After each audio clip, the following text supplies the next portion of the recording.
A'udzu billahi minasyaitonir rajim. Bismillahirrahmanirrahim. Alhamdulillahi rabbil alamin wassalatu wassalamu ala asyrafil mursalin wa ala alihi wa sahbihi ajmain. Allahumma ja'alil Qur'ana rabi'a qulubina wa shifaa'a sudurina wa nura absarina wa jilaa'a humumina wa humumina. Allahumma 'allimna minhu ma jahilna wa dzakirna minhu ma nusina bi rahmatika ya arhamar rahimin walhamdulillahi rabbil alamin. Baik, Alhamdulillah, kita semua dah selesai mengaji pagi ni.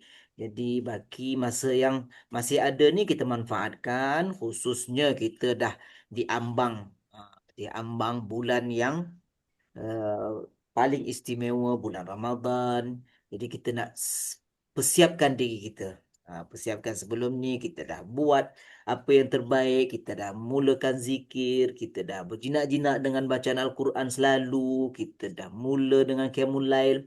Jadi itu sebagai persiapan kita pada bulan Syaban dan kita nak menuju ke bulan Ramadan ni. Jangan lupa bulan Ramadan kita tengok ayat yang ceritakan tentang pensyariatan ataupun pemfarduan puasa bulan Ramadan ni adalah pada ayat 183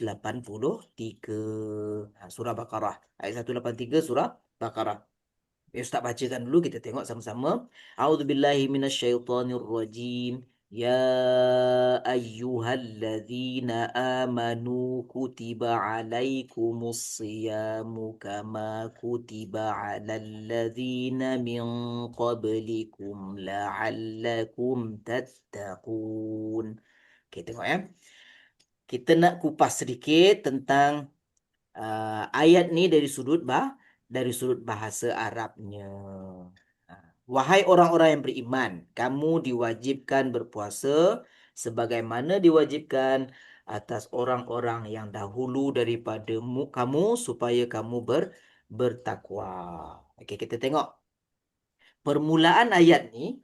Tengok permulaan ayat ni dengan seruan kepada orang-orang yang beriman. Seruan kepada orang-orang yang beriman. Beriman. Wahai orang yang beriman. Dia tak kata wahai manusia tau. Wahai orang yang beriman. Alladzina amanu ni. Tu maknanya apa tu? Tugasan yang Allah berikan ni adalah tugasan kepada orang yang beriman yang menunjukkan kemuliaan. Dia bagi gelaran. Kita panggil orang dengan gelaran ni untuk apa? Untuk memuliakan. Betul tak? Jadi gelaran orang yang beriman ni adalah satu tanda kemuliaan. Jadi sebelum Allah memfardukan puasa ke atas hambanya, dia panggil hambanya dengan panggilan yang mulia. Wahai orang-orang yang beriman. Nampak tak? Dalam masa yang sama, menunjukkan kepada kita, puasa ini bukanlah satu bebanan, sebaliknya ini adalah amanah keimanan. Tanda kita beriman, kita kena berpuasa. Jadi ni sebagai amanah iman lah ni. Permulaan dengan panggilan iman tadi tu menunjukkan tanda kemuliaan, menunjukkan tanda amanah keimanan. Nampak tak? Jadi sebelum Allah nak perintahkan kita lakukan sesuatu, dia panggil kita dengan panggilan keimanan. Orang yang dah penuh keimanan, yang dah mempercayai. Yalah, kita tahu bila sebut keimanan ni, rukun iman lah yang tergambar pada kita kan. Jadi itu merupakan permulaan. Sebelum nak difardukan puasa tu, Allah panggil dengan panggilan kemuliaan. Mulia sangat kita ni. Ya, mulia. Allah gelarkan kita dengan orang yang beriman. Okey. So nampak dah ya? Ya ayyuhallazina amanu, satu panggilan kemuliaan. Jadi puasa tu berkait dengan kita yang mulia. Okey, seterusnya. Kutiba alaikumus siyam. Kalau kita tengok di bawah ni makna dia apa? Kamu diwajibkan berpuasa. Kalau kita dengar kan, Hajar Datin kata tengok kamu diwajibkan berpuasa. Tu tanda apa tu? Tanda satu arahan. Betul tak? Betul. Macam kita kata, kamu diwajibkan buat kerja rumah. Oh, itu satu arahan. Arahan ni pula nampak macam bebanan. Betul tak? Allah, cikgu asyik bagi kita kerja rumah. Kamu diwajibkan buat. Perkataan diwajibkan tu pula tu macam kita tak boleh lari dah. Suatu arahan seolah-olah macam bebanan. Tapi sebenarnya uniknya dalam ayat uh, 183 ni, dia tak tulis diwajibkan pun. Nampak tak? Perkataan wajib ni dalam bahasa Arab pun wajib juga. Perkataan wajib tu adalah perkataan bahasa Arab. Wajib. Tu. Ataupun fardu. Fardu pun perkataan bahasa Arab. Kamu difardukan, kan kita ada solat fardu semua. Kamu difardukan berpuasa. Tak ada. Tak ada perkataan wajib, tak ada perkataan fardu. Seolah-olah, nanti dulu. Dia tulis, yang ada apa? Kutiba. Kuti, kutiba. Kalau mengikut makna asalnya, kutiba ni daripada perkataan kataba. Kataba tu menulis. Kataba ni apa dia? Menulis. Ha. Tulis. Tapi bila ditukar jadi kutiba, ditulis. Ha. Jadi macam mana makna dia boleh bertukar jadi wajib fardu apa semua ni? Gambaran makna ditulis ni, kalau kita fahami betul-betul, Allah nak beritahu kepada kita bahawa puasa ni memang wajib. Tetapi kewajipan dia tu bukanlah kewajipan suatu perintah yang menakutkan. Sebaliknya, puasa ini adalah satu ketetapan yang dah tertulis. Satu ketetapan yang dah tertulis kepada manusia. Kepada orang yang beriman khususnya. Apa makna dia tu? Apa beza dia? Sesuatu yang dah tertulis, yang dah menjadi ketetapan dengan suatu perintah. Apa beza dia? Kalau suatu perintah ni nampak macam satu bebanan. Berbanding dengan benda yang dah tertulis. Contohlah, saya dah tertulis, saya ni dilahirkan begini, begini, begini. Dia tak jadi bebanan lah. Dia dah memang sebati dengan kita sebab dah tertulis. Kita dah tertulis keadaan kita macam ni, macam ni. Dia tak lagilah digambarkan sebagai bebanan. Sebaliknya, dia dah sebati dengan badan kita.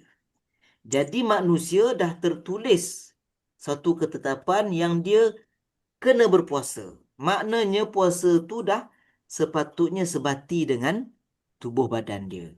Macam tu juga kita dah tertulis. Kalau kita nak hidup, kita kena makan. Contohnya kan, itu dah tertulis dah. Dah satu ketetapan untuk kita sebagai manusia, kena ada makan, kena ada tidur. Itu dah satu ketetapan. Begitu jugalah masukkan lagi. Selain daripada kita kena tidur, kita kena makan, kita kena bergerak, kita kena hidup, apa semua tu. Begitu juga kita kena berpuasa. Jadi, hikmah perkataan kutiba di sini ni, tidak ditulis wajibun ke ataupun fardun ke, adalah menunjukkan puasa ini dah satu ketetapan kepada kita. Seperti mana dah ditetapkan kepada kita tidur, seperti mana dah ditetapkan kepada kita berjaga, seperti mana dah ditetapkan kepada kita makan. Ha. Jadi benda puasa ni bukanlah satu didatangkan kemudian untuk bebanan. Tidak. Tetapi dia dah memang sesuai dengan fitrah kehidupan kita yang mana manusia kena berpuasa. Mungkin salah satu hikmah dia untuk nak menjadikan sistem tubuh badan kita ni jadi baik semula. Kena ada dia punya seperti macam kita tengok kan, motorcar kena ada servis, kereta, motor, servis tu untuk nak membaik pulih dia balik ataupun nak maintenance dia. Begitu juga badan kita ni kena ada puasa dia untuk nak maintenance balik badan kita. Jadi perkataan kutiba tu hikmah dia adalah untuk menunjukkan puasa tu bukan bebanan. Bukan suatu arahan yang didatangkan untuk membebankan. Sebaliknya dia lebih menjadi satu ketetapan yang dari semula jadi lagi. Kena berpuasa. Nampak tak? Kutiba alaikumusiyam. Ditetapkan, dituliskan ke atas kamu berpuasa. Satu. Yang kedua, nampak So kutiba tu tidak digunakan perkataan wajib ataupun fardu untuk nak menunjukkan ia satu ketetapan, bukannya satu bebanan. Okey, yang kedua, tidak ditulis pula di sini siapa yang menuliskan ke atas kamu ataupun menetapkan ke atas kamu puasa. Ha. Berbanding kalau kita baca ayat ni, wahai orang-orang yang beriman, Allah telah mewajibkan berpuasa. Nampak tak? Allah telah mewajibkan berpuasa. Kalau begitu ayatnya, kita akan nampak rasa macam beban. Ush, Allah wajibkan kita rasa macam beban. Tapi di sini dia tak tuliskan pelaku yang telah mewajibkan tu.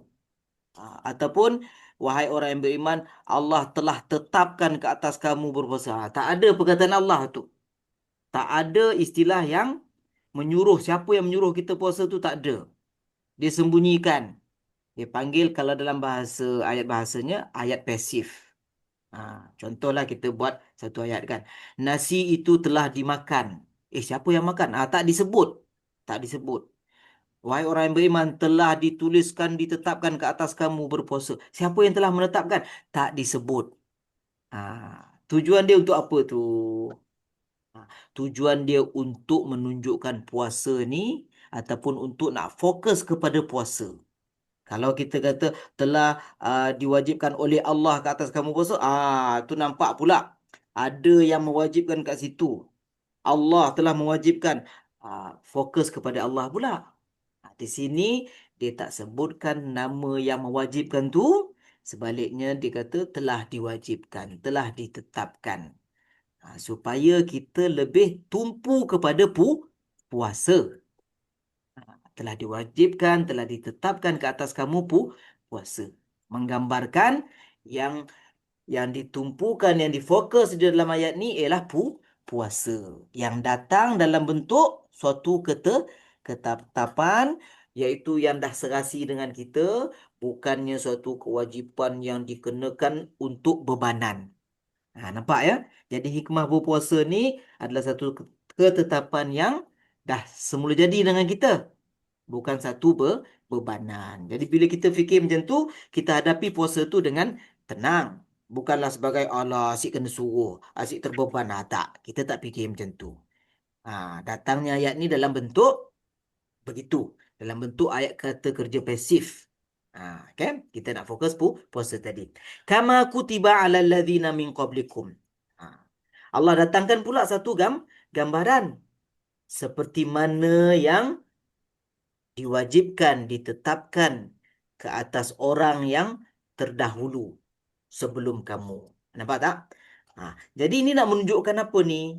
Nak menunjukkan puasa yang menjadi ketetapan kepada kita ni bukanlah benda baru. Sebaliknya umat-umat terdahulu pun berpuasa. Allah datangkan perbandingan. Jadi perbandingan ni bukan untuk nak mengatakan kita ni tidak bagus ya. Selalunya perbandingan ni untuk membandingkan sesuatu yang baik dengan tidak baik. Contohnya lah kita bagi tahu kepada anak kita ke ataupun cucu kita ke. Belajarlah rajin-rajin seperti mana anak jiran tu belajar. Jadi kalau kita buat perbandingan tu, kita nak menunjukkan anak kita ni tak rajin. Kita suruh tiru anak jiran sebelah seperti mana anak tu belajar. Tidak. Sebaliknya perbandingan kat sini ni adalah perbandingan untuk menunjukkan puasa tu sangat istimewa.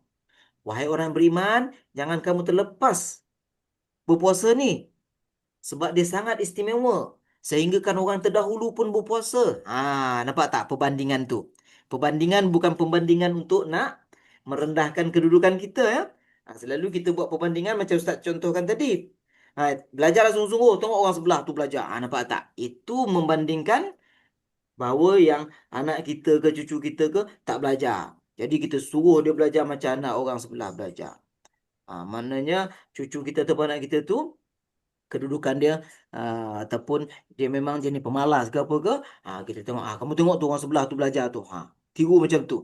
Tidak, yang tu bukan macam tu ya. Yang dekat sini ni bukan begitu. Sebaliknya perbandingan di sini ni adalah untuk orang-orang yang beriman ni merebut peluang keistimewaan yang diberikan pada orang yang berpuasa ni. Macam-macam keistimewaan, jadi kena rebut segera. Tengok, keistimewaan ni orang-orang terdahulu pun berpuasa juga. Bukan untuk perbandingan merendahkan. Dan yang paling menarik sekali, matlamat ataupun ghayah dalam bahasa Arabnya berpuasa ini ialah la'allakum tattaqun. Apa makna la'allakum tattaqun ni? Moga-moga kamu bertakwa ataupun supaya kamu bertakwa. La'alla dalam bahasa Arab bererti harapan, semoga. Ah, jadi Allah berikan kepada kita, wahai orang beriman, kamu berpuasalah seperti mana orang sebelum kamu berpuasa. Semoga kamu bertakwa. Semoga ni kalau kita fahamkan betul-betul, ianya boleh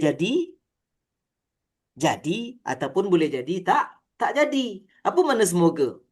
Harapan, betul tak? Harapan ni adakah telah berlaku ataupun tidak berlaku? Belum berlaku lagi.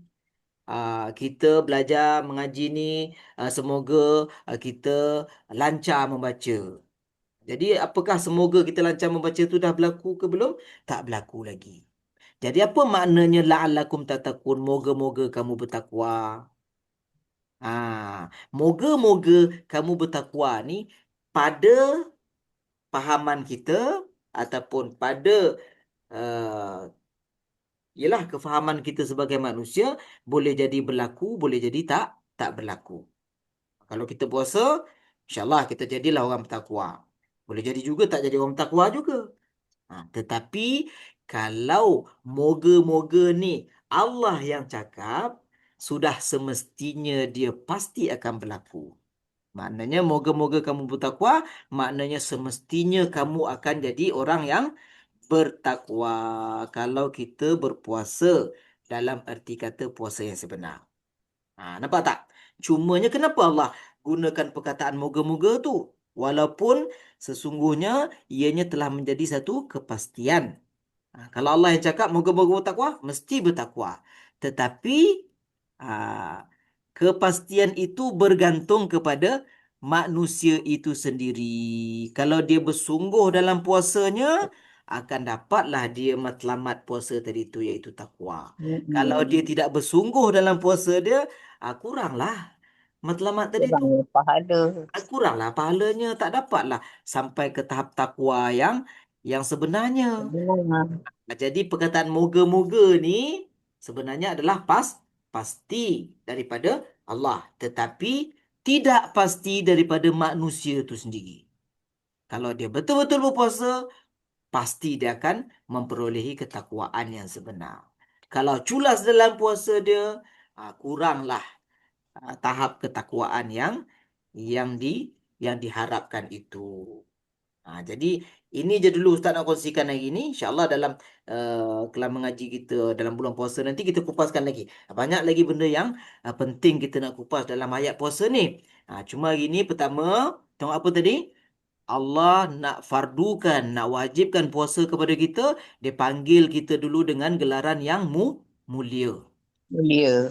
Apa Yang tak? mulia. Wahai orang yang beriman. Dia tak kata wahai manusia je. Satu. Yang kedua, dalam dia nak memfardukan, nak mewajibkan kata kita puasa tu, dia tak gunakan perkataan wajib. Dia tak Mulia. gunakan perkataan fardu. Kalau Oh. gunakan perkataan wajib, perkataan fardu, nampak macam beban. Nampak macam apa? Mm-mm. Macam Beban. beban. Contohlah, ajar-ajar semua, Ustaz wajibkan buat homework. Alah, macam beban lah. Betul tak? Ha, tetapi Allah gunakan perkataan ditulis. Apa makna ditulis ni? Ditetapkan. Telah Mm. menjadi satu ketetapan. Bila benda yang telah menjadi satu ketetapan, itu adalah sangat sesuai dengan diri kita. Macam Ustaz bagi contoh tadi, telah ditetapkan kepada kita kena tidur, telah ditetapkan kepada kita kena makan. Itu dah sesuai lah dengan kita Mm-mm. juga kat sini ditetapkan ke atas kamu puasa. Maknanya puasa tu bukan beban, sebaliknya dah memang bersesuaian dengan kita. Ha. Mm-mm. Okay, nampak tak? Begitu juga Allah bagikan lagi satu gambaran. Dia buat perbandingan supaya kita tak terasa beban. Orang terdahulu pun berpuasa juga. Tapi bila mana kita faham perbandingan ni, jangan faham perbandingan, kenapa Allah nak bandingkan macam kita ni tak bagus.